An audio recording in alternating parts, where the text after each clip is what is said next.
नमस्कार दोस्तों, तवी टेल्स के इस नए एपिसोड में आप सबका हार्दिक स्वागत है। आज हमारे साथ एक ऐसी शख्सियत मौजूद है जिन्होंने अपनी प्रोफेशनल एक्सीलेंस और अपनी कल्चरल रूट्स दोनों को बराबर सम्मान दिया है। जम्मू की पवित्र धरती पर जन्मे महेश चंद्र शर्मा जी डोगरी आर्ट और संस्कृति के एक प्रसिद्ध नाम मास्टर संसार चंद बड़ू जी के सुपुत्र हैं। बचपन से ही डोगरी संस्था, रेडियो कश्मीर और डोगरा जितना कल्चर से जुड़े महान कलाकारों और विचारकों के बीच रहकर इन्होंने अपनी सोच और संस्कार को एक मजबूत दिशा दी। साइंस की पढ़ाई के बाद पीजीआई चंडीगढ़ से रेडिएशन टेक्नोलॉजी में ग्रेजुएशन और फिर देश के सबसे प्रतिष्ठित मैनेजमेंट इंस्टीट्यूशन में, जिनमें से एक का नाम है IIM कलकत्ता से एमबीए करने के बाद इन्होंने विप्रो जीई, पिकर इंडिया और इजराइल की लीडिंग मेडिकल टेक्नोलॉजी कंपनीज में सीनियर लीडरशिप में काम किया और पोजीशन संभाली और इंटरनेशनल कॉर्पोरेट वर्ल्ड में अपनी एक अलग पहचान बनाई। आज भी डोगरा समाज दिल्ली ट्रस्ट के फाउंडर ट्रस्टी के रूप में और डुग्गर संसार जैसे इनिशिएटिव के माध्यम से ये डोगरा आर्ट, हेरिटेज और कल्चर को नए युग तक पहुंचाने के लिए निरंतर काम कर रहे हैं। तो आइए स्वागत करते हैं श्री महेश चंद्र शर्मा जी का तवी टेल्स की एपिसोड 71 में। नमस्कार अजय जी, नमस्कार डॉक्टर विकास जी। नमस्कार। बड़ा बड़ा साधुवाद तुसें गी। जय डुग्गर, जय माता रानी दी ते संजा अली राम राम। राम राम सर। जय डुग्गर सर। महेश जी, सबसे पहले तवी टेल्स में आपका दिल की गहराइयों से स्वागत है। ये डोगरों का अपना प्लेटफॉर्म है, जम्मू का अपना प्लेटफॉर्म है, तो मैं एक तरह से कहूंगा कि आपका अपने ही घर में आपका स्वागत है। तो सर, आज दिन है आपकी लाइफ जर्नी, आपकी अचीवमेंट्स और आपकी जो थॉट प्रोसेस है वो दुनिया के सामने, अपने दर्शकों के सामने लाने का। तो सर, हमें आप बताएं कि अपने बचपन के जम्मू और उस माहौल के बीच में बताएं हमारे दर्शकों को जहां आपकी परवरिश हुई सर। जी, so my dear friends and my both brethren, my childhood started somewhere in 1956. Our house, which was our ancestral building, you can't say it building, but of course a big beda, a big courtyard, and in Pakadanga it is known as Badabeda.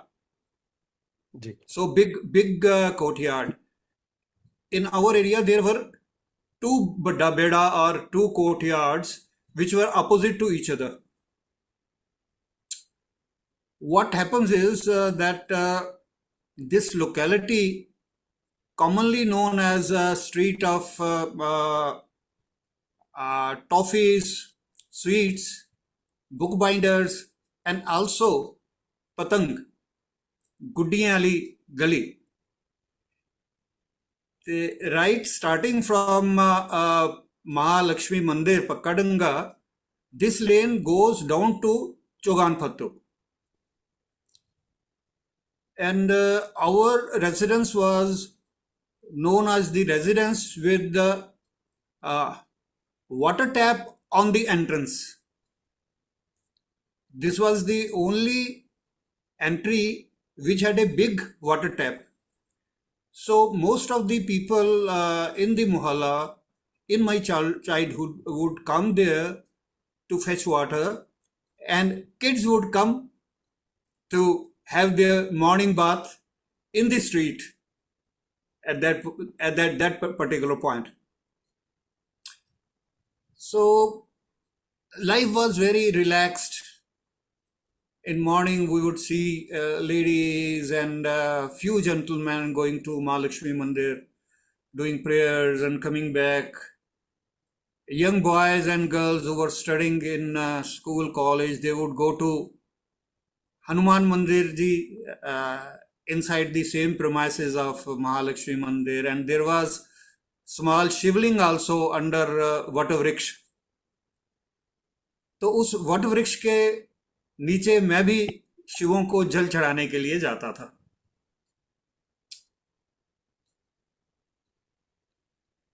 जिंदगी बहुत relax थी, बहुत आराम से दिन गुजरते थे, भीड़ नहीं थी। हालांकि हमारी गली जो थी, हमारा जो ये स्ट्रीट थी, this was major business area. If you go to that area today, you can't pass without being pushed at every step. बिल्कुल। This is today. But those days were very easy. Kids were playing around, running around, and very few people would be coming and going, particularly in summer. There were very few persons passing the street. And as a matter of fact, इस बात की सनत रहे कि महाराजा प्रताप सिंह महाराजा बनने से पहले जम्मू के governor रहे हुए हैं।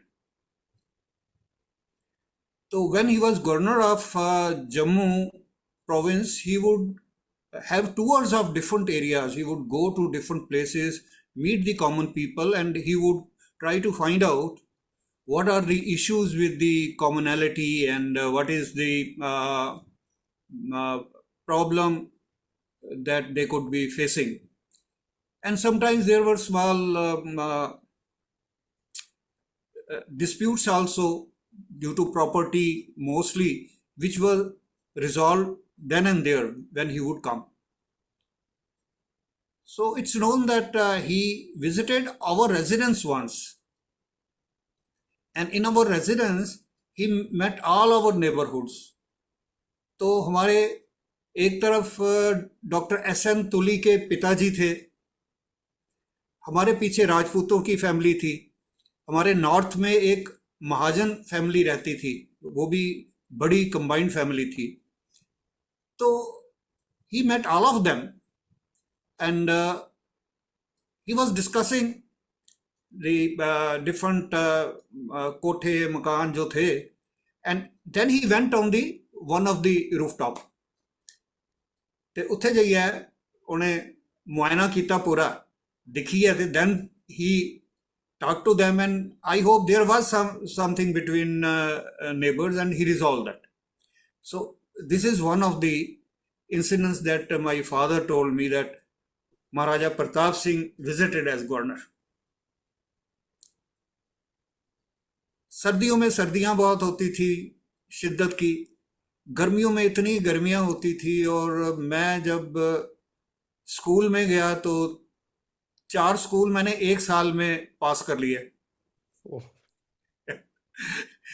एक दिन मैं गुरमत कन्या पाठशाला मेरे माँ जी लेकर गए, तो मेरे को जब वहां छोड़ के घर आने लगे तो मैंने उनकी साड़ी पकड़ ली।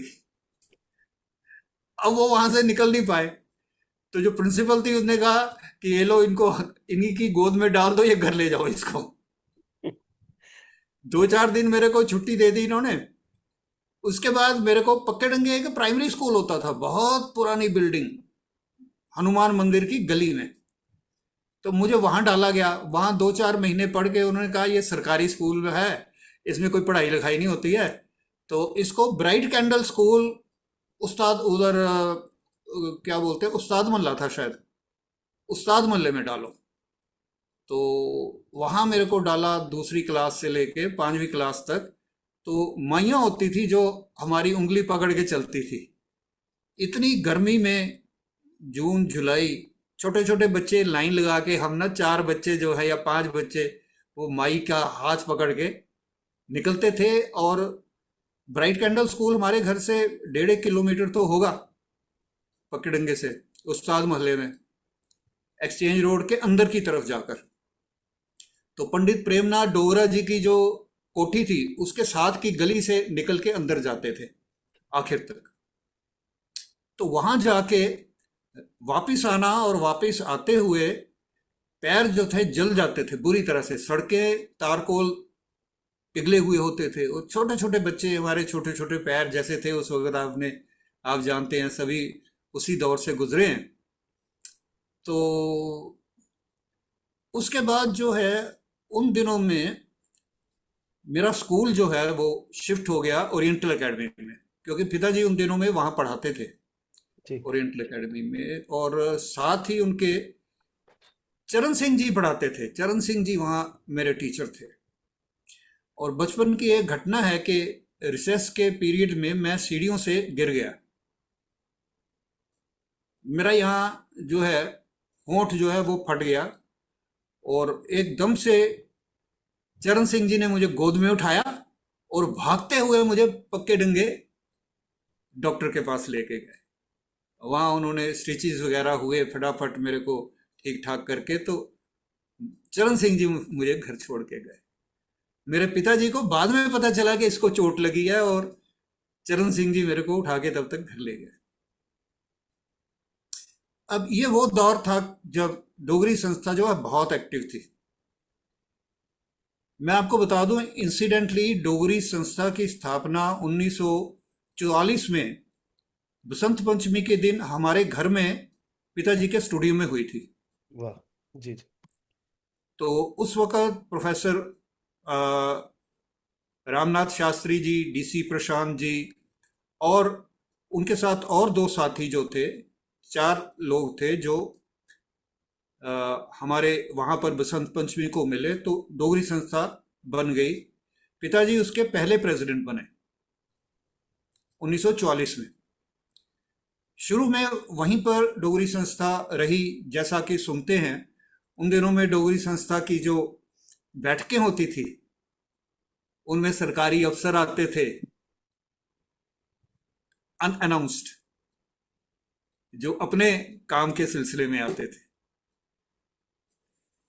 ये जानने के लिए कि ये डोगरी संस्था क्या खड़ा हो गया है, ये क्या है। फिर मेरे बचपन के दिनों में पक्के डंगे में गवर्नमेंट फ्लैट्स थे, जिसमें चौथे मंजिल पर एक फ्लैट था, छोटा सा, एक कमरे का। उसमें उसको डोगरी संस्था को दे दिया गया। तो जब मैं 4 साल का था तब से डोगरी संस्था वहां चल रही थी। मैं शायद 1956 की बात कर रहा हूँ या 57 की। जी सर। और तब से ही मैं पिताजी के साथ उंगली पकड़ के डोगरी संस्था जाता था। वहाँ मिलने वाले जो हमारे लोग थे उन सब के नाम हमने सुने हुए हैं। सभी हमारे श्रद्धेय प्रोफेसर रामनाथ खजूरिया के साथ रामलाल शर्मा जी, मदन मोहन जी, बंधु जी, विश्व बंधु जी, उसके बाद पद्मा सचदेव जी, यश शर्मा जी, डीसी प्रशांत जी, और इनके अलावा हमारे बहुत से, शिवराम दीप जी बाद में आए, वो मेरे हमकक्ष थे, मेरे सहपाठी भी रहे हैं शिवराम दीप जी। तो वहाँ बैठ के 1-1.5 घंटा जो हम बैठते थे, तो मदन मोहन जी की कहानियां सुनते थे, यश जी के गीत सुनते थे। यश जी का एक गीत मैंने वहां पर उनकी आवाज में जैसे सुना, जैसा गायकों ने नहीं गाया, गायक अपनी तरह से गाते थे, यश शर्मा जी अपनी राह लगा के गाते थे, एक शायर की तरह, कवि की तरह। इसी तरह से चरण सिंह जी आते थे। उन्होंने आना शुरू किया अराउंड 63-64। फिर उनकी कविताएं सुनते थे। हमारे विष्णु भारद्वाज जी थे, उस वक्त डायरेक्टर थे रेडियो कश्मीर जम्मू के। उनको मिलने का अवसर मिलता था यश शर्मा जी के थ्रू। मैं यश शर्मा जी को मिलने रेडियो कश्मीर जम्मू जाता था, तो वहां उनसे मुलाकात भी होती थी। और सबसे प्यारी याद एक है श्रद्धेय पद्मा सचदेव जी की। शायद 1958 में अजायब घर जो था, जहां आजकल असेंबली हॉल है, वहां लाइब्रेरी होती थी, जो लाइब्रेरी बाद में कच्ची छौनी शिफ्ट हुई। तो उस लाइब्रेरी में हम लोग जाते थे पिताजी के साथ। तो वो लाइब्रेरी में एक शाम को कल्चरल इवनिंग हुई। ये वो कल्चरल इवनिंग थी, शायद 58 में ही हुई है, जिसमें पद्मा जी और वेदपाल दीप दोनों की अभी शादी नहीं हुई थी। दोनों क्लासमेट थे एमए में, और दोनों ने वहां एक साथ नाटक में काम किया और वेदपाल दीप जी ने उस नाटक में बाबा जित्तो का रोल किया, वेदपाल दीप ने। और साथ ही साथ पद्मा जी ने कुछ गीत सुनाए, कुछ और साथी थे जो गाने वाले थे, गायिकाएं थी, गायक थे। यश जी के जो गीत थे उनमें दो गीत मेरे को मेरे दिल के बड़े करीब थे। उनमें एक तो था कोई बदली गासें छाई रामा नहीं बरदी, कुण जाने के दर्द बिछोड़े कोदी है परमाई रामा नहीं बरदी। तो कुसै रोज अस बोगे कट्ठे थे, मैं तुसेंगी चरण सिंह जी दी दो किंगरे भी सनागा। बड़ी मशहूर कविता है चरण सिंह हुंदी दो किंगरे। ते उआं गै बाबा जित्तो दी बार जिहड़ी है ਉਹ भी सुनागा। वैसे मेरा जिहड़ा यूट्यूब चैनल है ਉਹਦੇ पर मेरा पॉडकास्ट जिहड़ा डोगरी पर हुंदा है ਉਹਦੇ पर मैं 8-10 इशू कड्ढे थे जिंदे च डोगरी सत्संगी भी कीता मैं और डोगरी दे अलग अलग शायरें लेखकें गी, मतलब कि वो अज दे दिनां च ते नहीं हैन पर उंदियां पुरानियां यादां जड़ियां वो लेइयै मैं आया सा बहुत बढ़िया सर, अपने बहुत बढ़िया। Podcast they. सर आपने ना पूरा चित्रण कर दिया है उस समय का। शायद काफी श्रोताओं को पता नहीं होगा, क्योंकि जितने भी अब पॉडकास्टर हैं वो तकरीबन काफी यंग एज के भी हैं। मैं और डॉक्टर विकास हम 74-75 के हमारे बर्थ है, तो हमें कई चीज़ें तो सर पता भी नहीं है, क्योंकि हमने डोगरी संस्था को करंट स्वरूप में देखा है। कैसे आपने बताया पक्के डंगे से डोगरी संस्था का कैसे स्टार्ट हुआ आपके घर से पंचमी के बसंत दिन पंचमी 1944 1944 1944। 1944 सर, ये सारी चीजें जो हैं मेरे ख्याल से एक रिपॉजिटरी है, क्योंकि डोगरी संस्था कहीं ना कहीं एक सिंबल है डोगरा रिजुविनेशन का, लैंग्वेज के रिजुविनेशन का। और आपने जो उसकी हिस्ट्री आज बताई है, आई थिंक सर ये बहुत सारे श्रोता ऐसे होंगे जम्मू के जिनको पता ही नहीं होगा कि उनकी रूट्स क्या हैं। और आपने उस समय के जो लोगों का भी सर चित्रण किया, कैसे आपके जो टीचर थे वो आपको बिना पिताजी के पता चलने के वो आपको डॉक्टर के पास ले गए। आज के समय में सर ये सारी चीजें एक किंवदंतियों की तरह हो गई हैं, क्योंकि आप इन चीजों को खाली सुना हुआ है कि सुनी सुनाई बातें अब इनको हम कह सकते हैं, क्योंकि अब रियलिटी में नहीं। शायद पुराने समय के ओल्ड सिटी का अपना ही फ्लेवर था। सर अब हम एक बहुत महत्वपूर्ण एक जो चीज है सर, वो है आपके पिताजी के बारे में।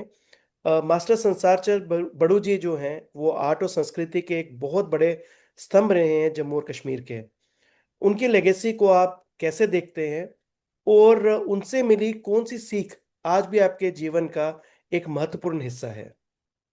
उनकी जीवन यात्रा जो है इस तरह से शुरू होती है कि जो वो शायद 8-10 साल के थे तो चित्रकारी शुरू कर दी थी। 8-10 साल की उम्र में मेरे दादाजी जो थे ना, धनपत बड़ू, वो बड़े सेंसिटिव थे और बड़े गौर से पिताजी को देखते थे। पिताजी 10-12 साल के थे जब पिताजी को मेरे दादाजी जगत राम चुनिया जी के पास लेके गए, जो उस वक्त बसोली कलम के बहुत ही प्रख्यात चित्रकार थे, जगत राम चुनिया जी। तो पिताजी के वो अकेले शिष्य थे उस समय, और पिताजी को ही उन्होंने बसोली कलम और जम्मू कलम की बारीकियां जो हैं वो समझाई। पिताजी ने शुरुआत वहीं से करी थी, इसी एक विधा से, जम्मू कलम और बसोली कलम को एक साथ जोड़कर उन्होंने काम शुरू किया। पहले वो श्रीनगर में इंडस्ट्रियल ट्रेनिंग इंस्टीट्यूट होता था जिसमें उनको टीचर की, चित्रकारी में ड्राइंग टीचर की जॉब मिली। उसके बाद इनको मीरपुर में ट्रांसफ़र कर दिया गया, शायद 1944 से पहले, 40 में शायद। तो मीरपुर में भी आईटीआई था उस वक़्त, तो वहाँ भी ये रहे एज ए टीचर। उसके बाद जम्मू आए, जम्मू आके ये मीरा सेकेंडरी स्कूल में भी टीचर रहे, लेकिन ये बात 47 के करीब है, 1947 के करीब। और 47 के लिए में वो कुछ देर के लिए दिल्ली चले गए, पहले बॉम्बे गए। किसी ने इनको कहा कि आप चित्रपट पर आर्ट डायरेक्टर का काम शुरू करो। तो बॉम्बे में इनको कामयाबी नहीं मिली, दिल्ली आ गए, दिल्ली रहे। दिल्ली में इनके दोस्तों ने कहा कि ऑल इंडिया रेडियो में डोगरी में खबरें पढ़ने के लिए अनाउंसर की ज़रूरत है, न्यूज़ रीडर की। तो इनको एक दिन ऑल इंडिया रेडियो ले गए, वहाँ इनसे खबरें पढ़ाई गई। तो वहाँ भी ये इनका मन नहीं लगा, तो ये 1-1.5 महीना दिल्ली रह के 47 में वापस चले गए, जम्मू चले गए। उसके बाद मीरा सेकेंडरी में टीचर रहे और 1953 में मेरा बर्थ हुआ और 1954 में डोगरा आर्ट गैलरी बनाने का जिम्मा उन्हें सौंपा गया। तो 1954 में हमारे प्रथम राष्ट्रपति वो आए और उन्होंने डोगरा आर्ट गैलरी का गांधी भवन के फर्स्ट फ्लोर के ऊपर इनॉग्रेशन किया। डॉक्टर करण सिंह उस वक्त 18 साल के थे, या सॉरी 20-22 साल के होंगे डॉक्टर करण सिंह।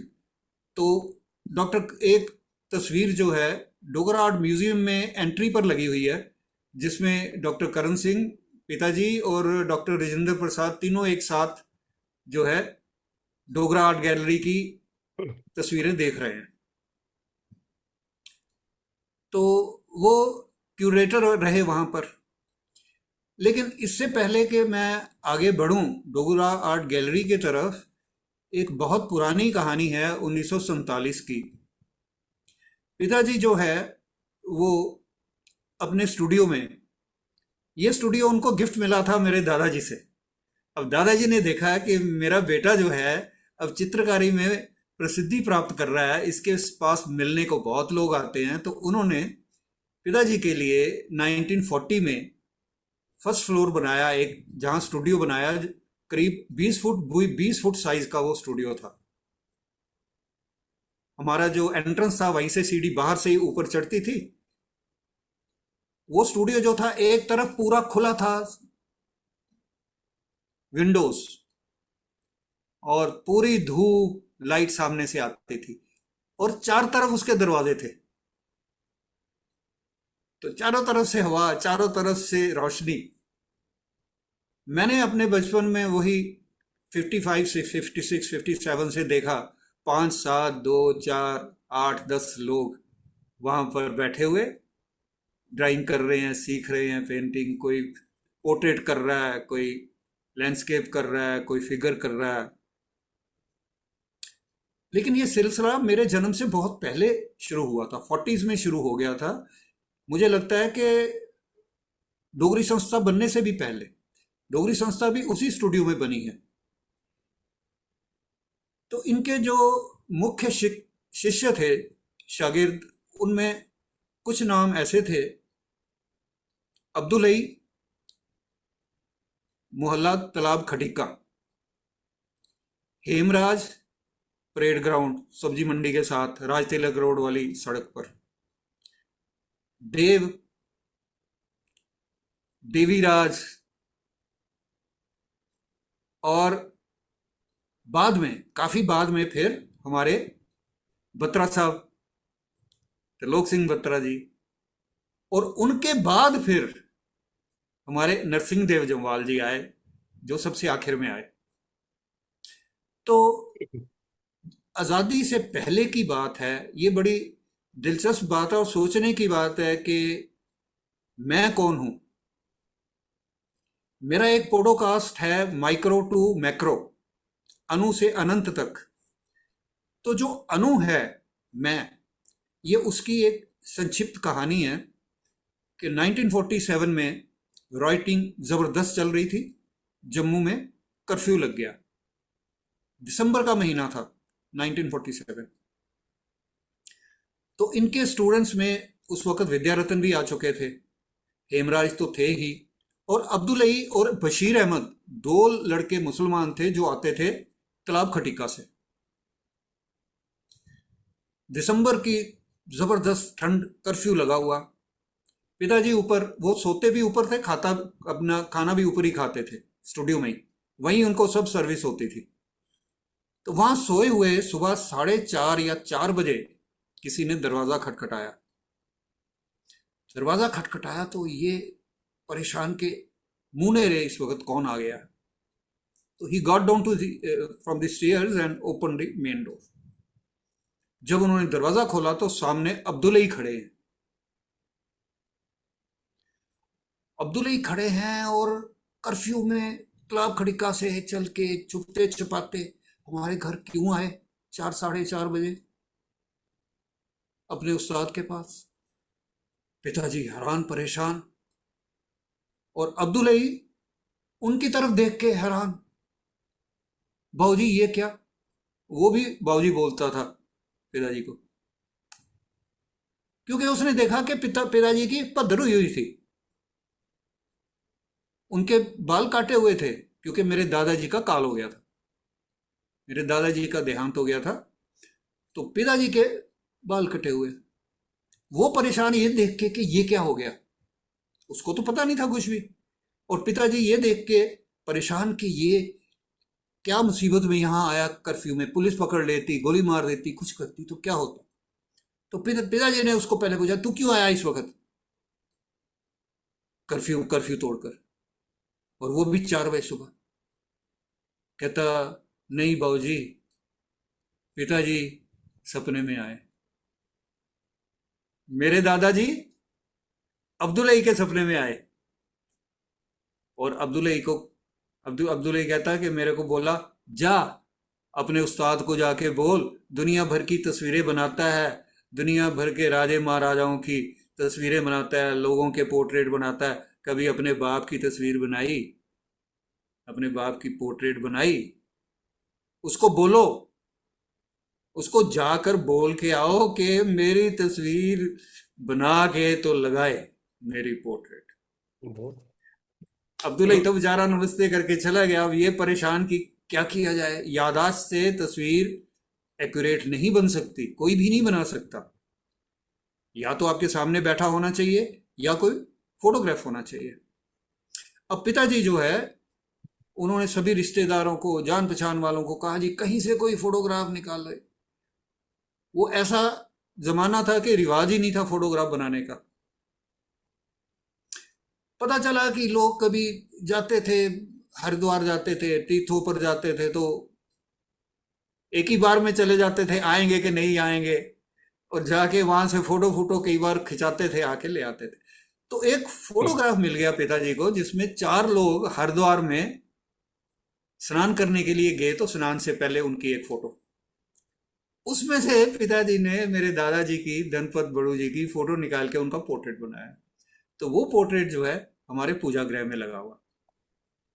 तो ये कहानी है उस्ताद और शागिर्द के रिलेशन की, ये कहानी है आत्मा से आत्मा के रिलेशन की, और ये कहानी है वही उस माइक्रो या अणु की कहानी। बहुत बढ़िया सर। और सर आपने जिस तरीके से उनका एक्सप्लेन किया है कि किस तरीके से उस समय रहा होगा कि जहाँ पे कोई बंदिशें नहीं थी कि अगर आर्ट को सीखना है तो ना तो रीजन ना तो रिलीजन, और जैसे आपने बहुत बेखूबी से सर सब लोगों के नाम लिए हैं और उनकी लोकेशंस बताई हैं, तो ये भी ये बताता है सर कि एक आपकी मेमोरी को भी सर हैट्स ऑफ कि इतनी पुरानी जो चीज़ें हैं आपको एक एक चीज़ वो याद थी। और दूसरा सर सबसे बड़ा ये है कि आपने बहुत अच्छी एक चीज़ ये की कि बिना फैमिली के सपोर्ट के कोई भी आर्टिस्ट या कोई भी प्रोफेशनल आगे नहीं बढ़ सकता। जैसे आपने बहुत अच्छे से बताया, एक स्टूडियो में खाना भी उनको वहीं जाता था कि जिससे कि वो डिस्टर्ब ना हो कि नीचे आना पड़े या कहीं आना पड़े, सब चीज़ें उनको वहीं सर्व होती थी। तो फैमिली सपोर्ट भी बहुत ज़रूरी है किसी भी उस लेवल के एक आर्टिस्ट तक पहुंचने के लिए, जहां तक मास्टर संसार चंद बड़ू जी पहुंचे थे। मैंने सर उनकी कई पेंटिंग्स देखी हैं, डोगरा आर्ट म्यूजियम के अंदर भी उनकी पेंटिंग्स लगी हुई हैं। और सर मैं बहुत आश्चर्यचकित हुआ, उससे पहले मैं उनको जानता नहीं था, मैं इंसिडेंटली, मुझे नहीं पता था सर कि जम्मू में इतने महान पेंटर हुए हैं। मैं इंसिडेंटली कृपाल जी के साथ एक बार मैं गया और फर्स्ट फ्लोर के अंदर उनकी 3-4 लगी हुई थी, तो मैंने कहा ये उनकी पेंटिंग्स कहाँ से मैंने हैं? जी। मैंने मैंने उनकी 48 पेंटिंग्स डोनेट करी हुई हैं तो सर मैंने डोगरा आर्ट काफी। म्यूजियम को। जी। ये जब पिताजी की डेथ हुई थी ना 1995 में, जी। तो उनकी डेथ के इमीडिएटली बाद जो है ना, एकेडमी ऑफ आर्ट कल्चर से एक टीम आई थी। उन्होंने मुझसे कहा कि आपके पिताजी की बहुत सी पेंटिंग्स है, कुछ हमें भी दे दो, कुछ दे दो। उन्होंने ये नहीं कहा कि सारी दे दो। तो मैंने छांट के जो मुझे अच्छी लगी वो मैंने उनको दे दी। मैंने कहा आपने डोगरा आर्ट गैलरी में लगानी है, या उन दिनों में बात चल रही थी पिताजी के होते हुए डोगरा आर्ट म्यूजियम बनने की बात चल रही थी। और पिताजी उन दिनों में पिंक हॉल मांग रहे थे गवर्नमेंट से कि हमें पिंक हॉल दिया जाए राजे की मंडी में। लेकिन पिंक हॉल नहीं मिला, हमें मिला ग्रीन हॉल।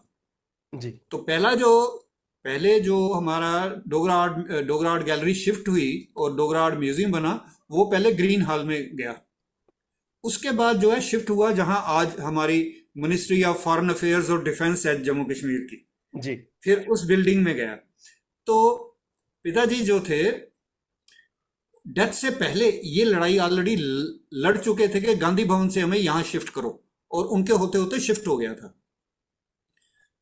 लेकिन अब ये देखिए कि पिताजी को मेरे दादाजी कितना प्यार करते थे, और कितना बड़ा, कितना, मैं कह रहा हूं कि कीमती तोहफा दिया उन्होंने अपने बेटे को, कि बेटे को इतना शानदार स्टूडियो बना के दे दिया जहां पूरी दुनिया आती थी। आप बिल्कुल। यकीन करोगे, लंदन म्यूजियम के क्यूरेटर वहां आते थे मेरे बचपन में।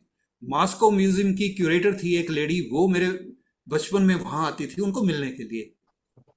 मिस्टर रंधावा चंडीगढ़ से आते थे उनको मिलने वहां पर। बहुत बढ़िया सर। और मैं जैसे आपको मैंने ये बताया सब कि लोग मैंने ये जब सब लोग जो थे उनको मैं देखता था वहां पर, बड़े खुश होते थे। तो एक ये विद्यारतन जी जो थे, मैं उनकी गोद में खेला हूं। वो मेरे को उठा के ना कंधे पर, तो डोगरा आर्ट गैलरी लेके जाते, गांधी भवन लेके जाते थे। मैं 3-4 साल का था, तो वहां खेलता रहता था नीचे फुहारे के साथ साथ। जी।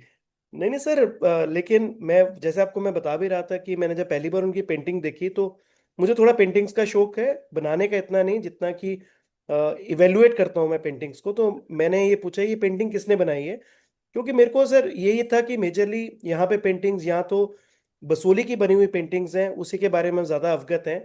लेकिन जैसे आपने बिल्कुल ठीक कहा कि उनकी स्टार्ट जो थी लर्निंग की वो हुई थी कहीं ना कहीं Basoli painting and Jammu school of जो हाँ, आर्ट था जम्मू उससे कलम हुआ। से। प्लस कहीं ना कहीं बंगाल स्कूल ऑफ आर्ट का भी काफी हद तक टच दिखता था उनकी पेंटिंग्स में। बिल्कुल बिल्कुल बिल्कुल और सर बहुत ही बिल्कुल। कई बार मेरे को सर जब मैंने पेंटिंग पहली बार देखी है, जब मैं दूसरी बार देखने के लिए गया, तो मैं जो हमारे अभी व्यूअर्स भी हैं मैं उनको रिक्वेस्ट करता हूँ कि जब भी अगर आपको लगे कि हम बहुत शौक से जाते हैं डिफरेंट म्यूजियम्स में पेंटिंग्स देखने के लिए, लेकिन हमारे एक अपने जो मास्टर संसार चंद बड़ू जी जो इतने रिनाउंड पेंटर थे, रिक्वेस्ट है किसी दिन डोगरा आर्ट म्यूजियम में जाइए, मुबारक मंडी में स्थित है।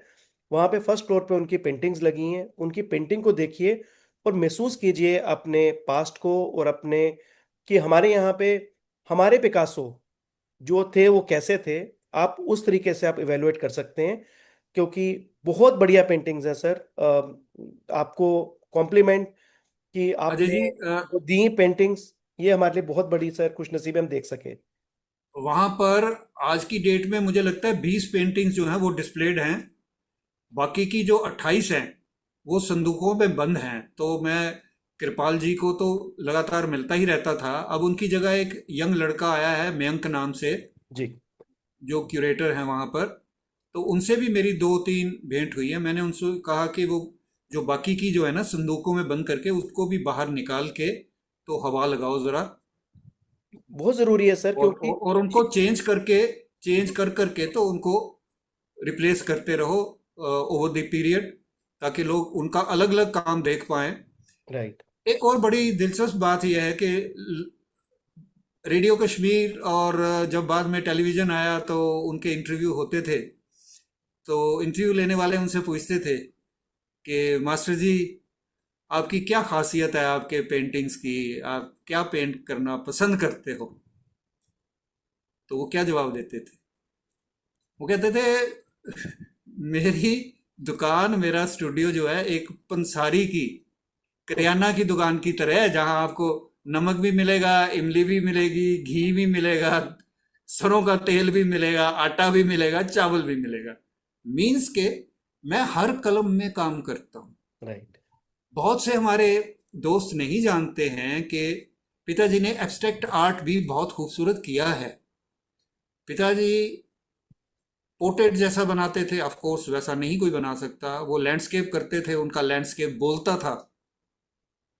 और एक दिलचस्प बात जो मैं आपको बताना भूल गया, पिताजी ने एक तीसरी प्रोजेक्ट को भी कामयाब किया। वो प्रोजेक्ट था fine art society of paintings Jammu. ये एक सोसाइटी जो थी, ये उन्होंने मेरे बचपन के बाद शायद बनी है 63-64 में। ये सोसाइटी जो था रजिस्टर्ड थी और गवर्नमेंट इसको फंडिंग करती थी, मंथली फंड देती थी। अब वो फंड मिलना हमें शुरू हुआ तो जी हमें आइल्स भी मिल गए, हमें ब्रशेज भी मिल गए, हमें पेंसिल भी मिल गई, हमें लाइब्रेरी भी मिल गई। हमें एक लाइब्रेरी फाइन आर्ट सोसाइटी को वर्ल्ड की बेस्ट किताबें मिली पेंटिंग पर, रशियन पेंटिंग्स पर किताबें और यूरोपियन पेंटिंग्स पर किताबें।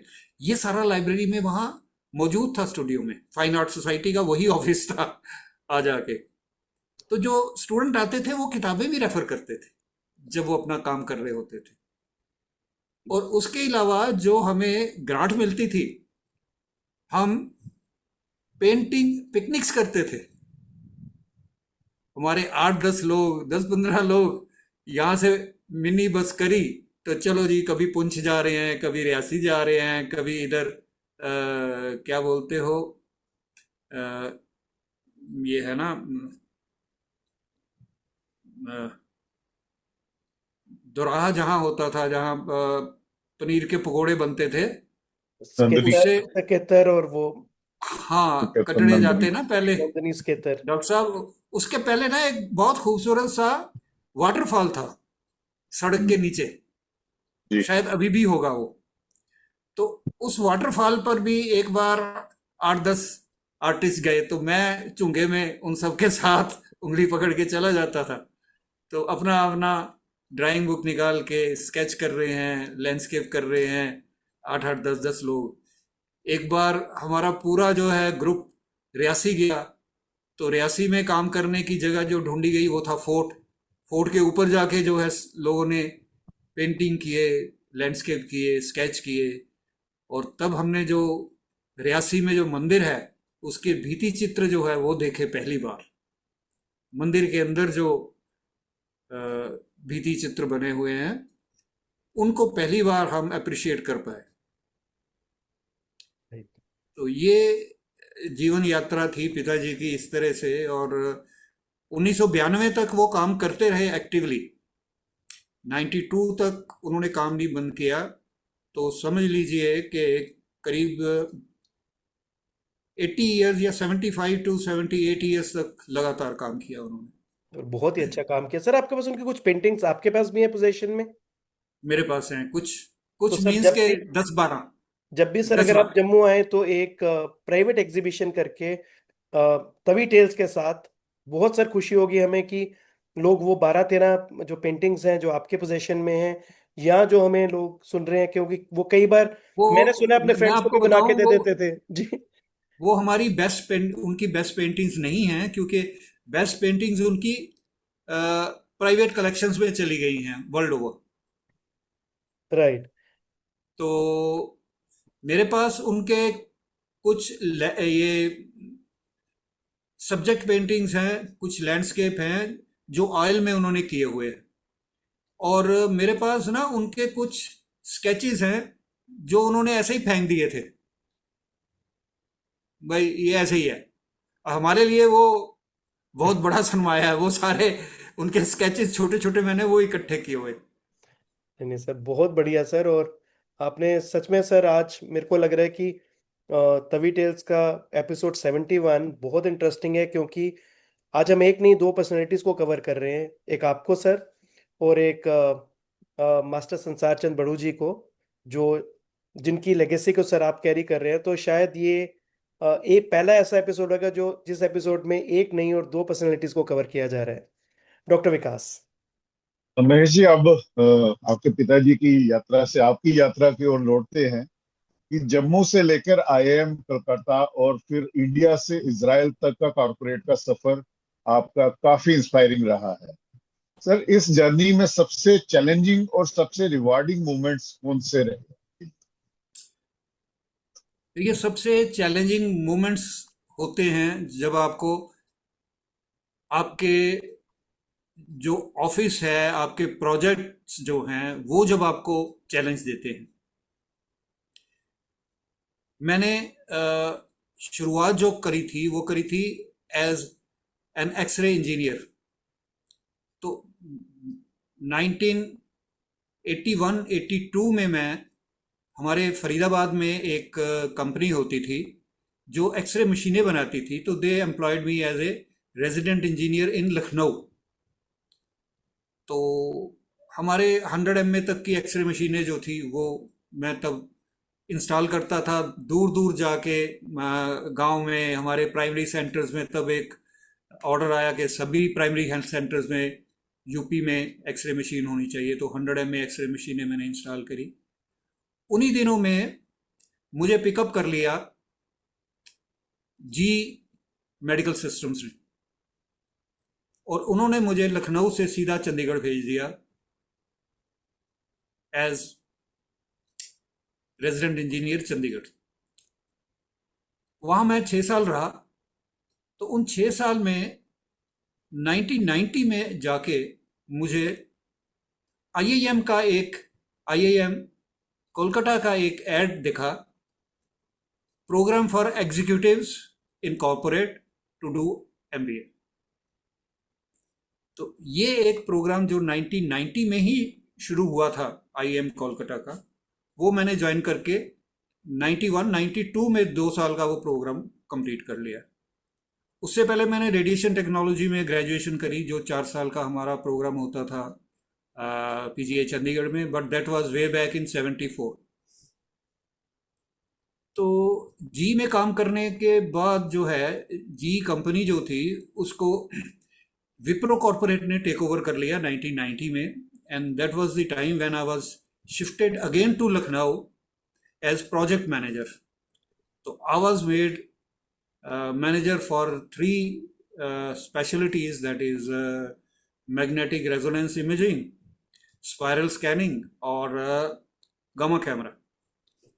So I took up the challenge from Lucknow, traveling from Calcutta to Delhi and handling all 3 categories.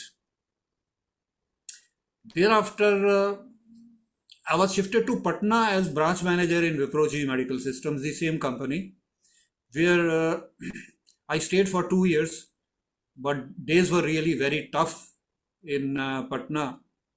Total anarchy. You go to office and come back in the evening. There is no chance of going in the evening for a walk or for dinner anyway. So you are closed in your residence after your office.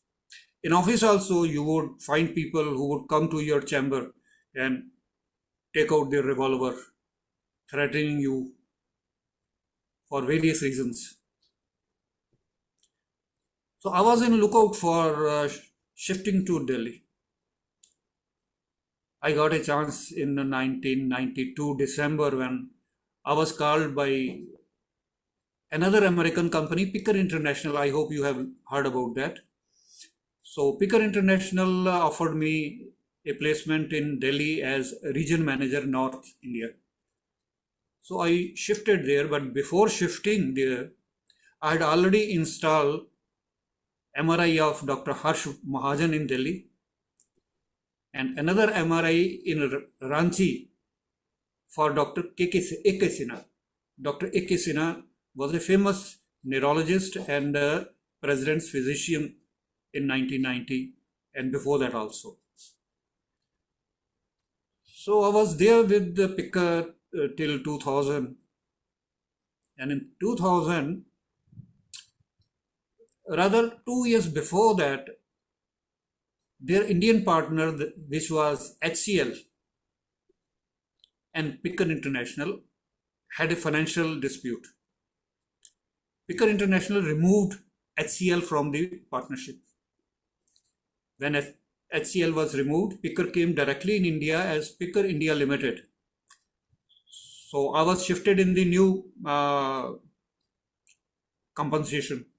Thereafter, I was dispensation, sorry, and thereafter, in 2000, Picker globally became so weak that Philips took over Picker International, Philips Holland. And in 2000, I had a golden handshake with Picker International, and I was without a job for 1 year. And that was the period when I formed Dogra Samaj Delhi. Dogra Samaj Delhi was inaugurated by Dr. Karan Singh in Constitution Club on June 30th. So we used to have yearly gatherings on Baisakhi most of the times, and Dr. Saab would come and support us. Even if there were 10-15 people, he would come. And some of the celebrations were attracting more than 100-150 people also.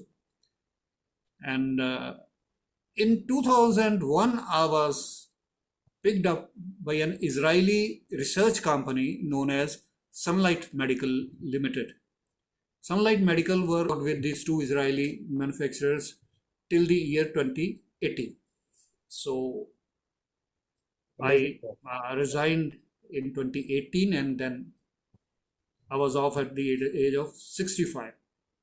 So after 65, I hang my boots.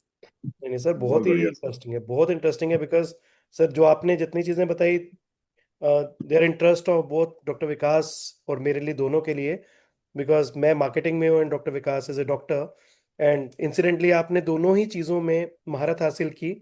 But sir I was really really amazed with the type of product knowledge से लेके and your zeal to enter into management courses, specifically sir IIM Kolkata, because 91 most of the people were not even thinking of going for the management courses, because I've done my MBA in 95-96. In 90, I hope in 90 IIM Calcutta started. Yes, it was started. And in 90 they started the executive program also. Yes, because उनका EDP वगैरह जितना भी शुरू हुआ था sir, वो late शुरू किया था उन्होंने, because they were with the basic course for the first year. But end of the day sir, लेकिन बहुत सारे लोग सर उस समय के they never used to upgrade themselves. और मेरे को सर बड़ा अच्छा लगा सर आपका ये कि एक न्यूज़पेपर की एड में देख के you have enrolled yourself in IIM Kolkata, so that clearly shows sir your zeal for upgradation and knowledge. तो सर ये तो हम सबके लिए, और स्पेसिफिकली जो यूथ है जो अभी अपना करियर को बिल्ड कर रहा है, they can start thinking of it कि despite being in a good job for quite a long time, you started your career in after completing your graduation in 74, एक अच्छे से आप अपनी जॉब में कर रहे थे, बट स्टिल आपको लगा कहीं ना कहीं जरूरत है टू अपग्रेड वन सेल्फ.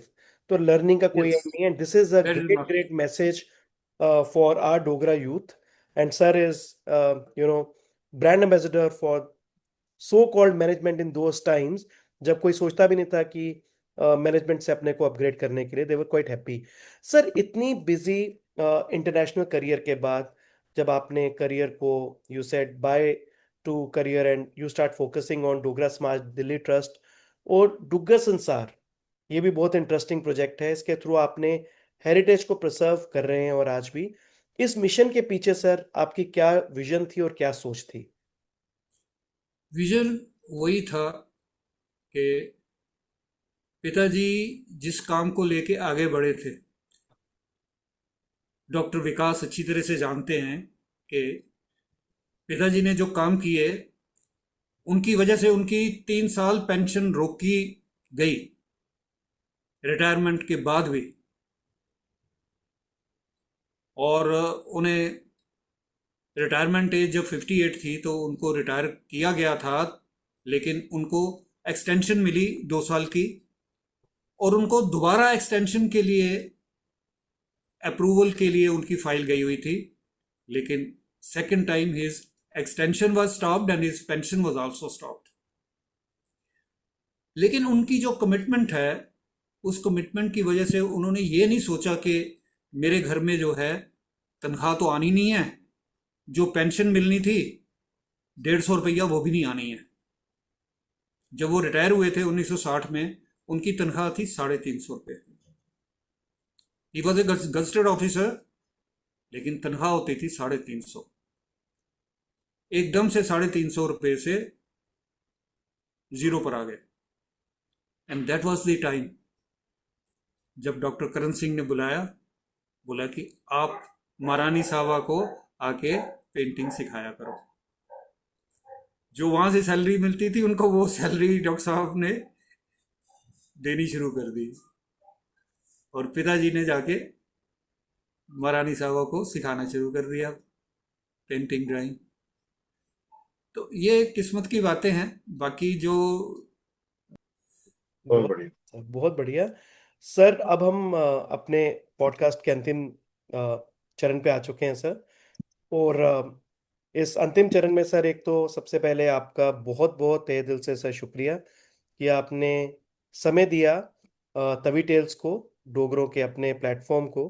क्योंकि जैसे मैं, for the sake of repetition, जैसे कि सर आज का एपिसोड खाली महेश सर का नहीं है, ये एपिसोड मास्टर संसार चंद बड़ू जी का भी है। तो दिस इज यूनिक एपिसोड क्योंकि उनकी ज़िंदगी को भी हम कवर करना चाहते थे। बट 95 में तो सर हम खुद ही अभी ग्रेजुएशन करके एमबीए करने के लिए निकले थे, तो उनसे तो मिलना भी नहीं हमारा हो पाया। बट आपके थ्रू सर, जो उनकी ज़िंदगी और जो आपके ग्रैंडफादर कि नो, उन्होंने कितना अपने बेटे को पुश किया फॉर हिज पैशन उस समय में, जब पेरेंट्स यही चाहते थे कि बच्चा वही करे जो पेरेंट्स चाहेंगे। और शायद आज तक भी वो चलती आ रही है वो रीत। लेकिन उस समय जैसे उन्होंने उनको प्रमोट किया कि अपने पैशन को परस्यू करें, तभी हमें मास्टर संसार चंद बड़ू जैसे एक व्यक्तित्व मिले। उसके साथ उन्होंने जैसे सर आपको ना कि पेंटिंग में अपने लिए कि आप मेरे साथ पेंटिंग करें, वही करें जो मैं करता हूँ, उन्होंने आपको भी खुला छोड़ा। इवन दो सर आपने शारीरिक पेंटिंग के ऊपर ज्यादा जोर दिया, विच इज एक्सरेज एंड एमआरआईज। नहीं, मैंने और अपने मैंने मैंने पेंटिंग भी की है। जी मैं अभी भी करता हूँ। मैंने पिताजी के पोर्ट्रेट्स बनाए हैं। मेरी एक बिटिया थी, हु इज़ नो मोर, उसका पोर्ट्रेट मैंने उसकी डेथ के बाद 1985 में बनाया था, when I was in Chandigarh. पिताजी के जाने के बाद 95 में मैंने पिताजी का पोर्ट्रेट बनाया, जो हमारे पूजा स्थल में है आज भी। और मैं थोड़ा बहुत पेंटिंग करता हूँ। म्यूज़िक के अलावा मेरा दूसरा पैशन पेंटिंग ही है। और सबसे जो दिलचस्प बात है कि मेरे पिताजी बहुत रेगुलरली मेरे सपने में आते हैं और मुझसे कुछ ना कुछ बातचीत करके जाते हैं। बहुत बढ़िया। पैसे देकर जाते हैं, कई बार पैसे देकर जाते हैं, कई बार मिठाई देकर जाते हैं। बहुत ही इतना बहुत प्यार है। बढ़िया। नहीं नहीं सर, ये तो मतलब यू आर ब्लेस्ड सर कि वो अभी भी आपको अपनी छत्र छाया में उन्होंने रखा हुआ है। And that is I think the great one की सपने में उनका आपके रेगुलरली आना। तो सर हम जैसे मैं कह रहा था सर, वी आर थैंकफुल कि आपने समय निकाला। बहुत देर से पेंडिंग चल रहा था, कभी आपकी मसरूफियत की वजह से या कभी मेरे और डॉक्टर विकास के ट्रेवल की वजह से। बट आज वो दिन आ गया सर जिस दिन हमने आपको कवर किया। And sir we are really really honoured कि एपिसोड 71 एक आपके जैसे व्यक्तित्व के साथ हम रिलीज करेंगे इस संडे को 11 बजे के करीब। और मैं काफ़ी अपने श्रोताओं से ये भी आग्रह करना चाहता हूँ कि जो हमने चीज़ें इसमें डिस्कस की हैं, चाहे वो सर के कॉर्पोरेट करियर को लेके, सर की जील फॉर लर्निंग जिससे इन्होंने अपनी एजुकेशन को और आगे बढ़ा के, आपने देखा किस तरीके से he started looking after the primarily the major revenue markets जो उस समय की थी ड्यूरिंग हिज टेन्योर। और साथ ही इनको पेंटिंग का शौक और सिंगिंग का शौक, और अभी सर पार्टिसिपेट भी कर रहे हैं सीनियर सिंगिंग के अंदर, जो काफ़ी, मैं आज सुबह ही देख रहा था उसमें, सर अच्छा गाते तो हैं ही, हमने सुना भी सर को अभी। और इसके साथ ही मैं डॉक्टर विकास से आग्रह करना चाहता हूँ कि वो हमारे सर, एक परंपरा है जैसे कि डोगरों की हर एक चीज की परंपरा, हमारी परंपरा। डॉक्टर विकास बहुत अच्छे तरीके से एक वोट ऑफ थैंक्स देते हैं। Please sir, please sir. मैं आखिरी बात कहना चाहूँगा हमारे डोगरा नौजवानों से कि हम लोग बहुत सीधे साधे लोग हैं, बहुत मेहनती लोग हैं, लेकिन थोड़ा सा जो है ज़्यादा दुनियादारी सीखनी हमारे हमारे लिए जो है ज़्यादा फ़ायदेमंद रहेगी। हमें पता होना चाहिए अपॉर्चुनिटीज़ कहाँ हैं। हमारे बहुत कम यूथ को मालूम है कि there is a European Union fellowship for young people in all faculties, and this fellowship is available every year to 2 Indians, and people are always welcome to participate in that. मेरी बेटी ने यूरास्मस मुंडास किया था 2010 में। She is now in London. मेरे बेटे ने PhD किया, डॉक्टरेट न्यूक्लियर फिजिक्स में, and he is in Intel in Oregon Portland city. Amazing. तो ये वो लोग हैं जो अपनी मेहनत करके जो है अपना स्थान बनाया, जिन्होंने यूनिवर्सिटीज़ में, इलिनॉय यूनिवर्सिटी का गोल्ड मेडलिस्ट है सर्वज्ञ शर्मा। आप अगर उसको इंटरनेट में देखोगे तो he is today principal laser litho engineer in Intel manufacturing facility Portland city. Amazing sir. तो अगर अगर अगर आप चाहो तो आप इलिनॉय यूनिवर्सिटी में जा सकते हो, आप एबेलिन में जा सकते हो, आप यूरास्मस मुंडास की अपॉर्चुनिटी ले सकते हो। तो sky is the limit. True sir. आप बाहर जाइए। जम्मू में बैठ के कुछ नहीं होता। मैं 17 साल का था जब घर से निकल गया था, आज 74 ईयर्स का हूँ। जम्मू उतना ही आ पाया हूँ साल में 1-2 दिन या 10 दिन। तो बाहर निकलिए, डोगरों का मान बढ़ाइए, अपने परिवार का मान बढ़ाइए, और हमेशा इस बात को याद रखिए कि हम डोगरे पहले हैं और हिंदुस्तानी उसके बाद हैं। हम हिंदुस्तान में आए हैं 1947 में, लेकिन हम डोगरे हैं 1947 से पहले से। बहुत बढ़िया। बहुत बहुत धन्यवाद। राइट, डॉक्टर विकास। महेश जी, तवी टेल्स के एपिसोड 71 को सुशोभित करने के लिए आपका बहुत बहुत धन्यवाद। आज तवी टेल्स के प्लेटफॉर्म पर आपने अपने जीवन के अनुभव, कॉर्पोरेट जर्नी और डोगरा आर्ट और कल्चर के प्रति अपनी समर्पण भावना को हम सबके साथ साझा किया आपने। आपका मैं फिर से पूरी टीम की ओर से धन्यवाद करना चाहूंगा। सर, हमें पूरी उम्मीद है कि आज की बातचीत से हमारे व्यूअर्स और खासकर हमारे जो डोगरा यूथ हैं वो एक तरफ अपने करियर के लिए प्रेरणा लेंगे। जैसे आपने अभी बताया कि बाहर निकलने से कितनी अपॉर्चुनिटीज मिलती हैं और कहां कहां तक पहुंचा जा सकता है, स्काई इज द लिमिट। और दूसरी तरफ अपनी रूट्स और विरासत से जुड़े रहने की प्रेरणा भी आपके जीवन से हम सबको मिली है सर। तो सर, मैं माता वैष्णो देवी और बाबे वाली माता से प्रार्थना करूंगा कि आपको अच्छा स्वास्थ्य प्रदान करे और आप जिस विजन, मिशन और जील के साथ अपने मिशन पे आगे बढ़ रहे हैं, आपको माता रानी कामयाबी दे और आप इसी तरह हम सबको इंस्पायर करते रहें, गाइड करते रहें और हमें हमेशा अपने सुरों से भी नवाजते रहें। तो मैं आपका फिर से दिल की गहराइयों से धन्यवाद करना चाहूंगा सर। धन्यवाद। जय हिंद, जय डुग्गर, जय माता दी। जय माता दी। जय डुग्गर, जय हिंद। मता मता धन्यवाद जी। डोगरी बोलने का आखिरी मौका तो दे दियो। बिल्कुल सर, बिल्कुल। जय हो, जय माता रानी दी। जय माता दी। जय माता।